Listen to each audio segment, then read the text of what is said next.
Welcome back to Tenacity, the show where we talk about the highest energy team at Northwest, the volleyball team. In this episode, we won't be taking a dive into stats or gameplay, but rather looking at the players themselves and what keeps them going. I had an opportunity to talk with two of the volleyball team players, being Abby Brunson and Olivia Durr, where we learned what keeps them motivated. You know, I've kind of asked myself a lot that this year.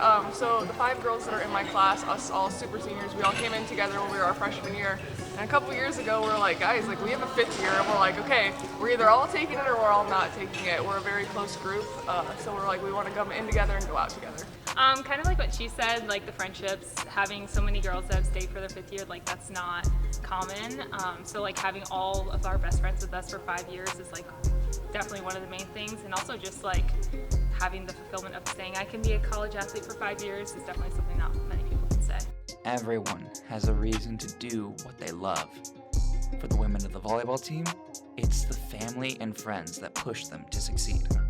Obviously my parents, as I've gotten older, I've been very grateful for everything, like the time and the trips to travel volleyball tournaments that they put in, and they are at every single game, they never miss one, so they've gotten me to where I am today. I don't have any really sports heroes, but I would say my dad. My dad struggled through many things growing up. He had cancer, he had a tumor, different stuff like that, and he still came back and is still into very lifting and stuff. So to me it's if he could overcome those things, I can overcome an injury or something so small. Everybody wants to be remembered, not for what they did, but rather who they were, both on and off the court.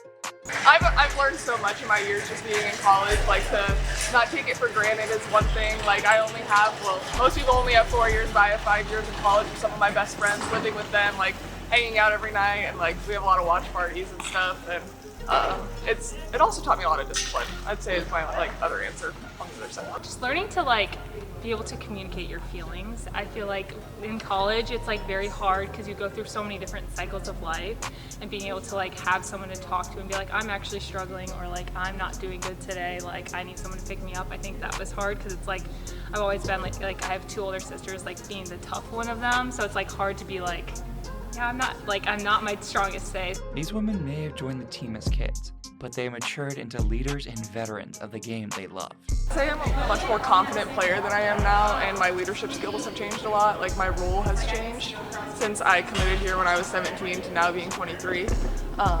But yeah, she has changed a lot. If I could talk to 17-year-old me, I think her mind would be blown.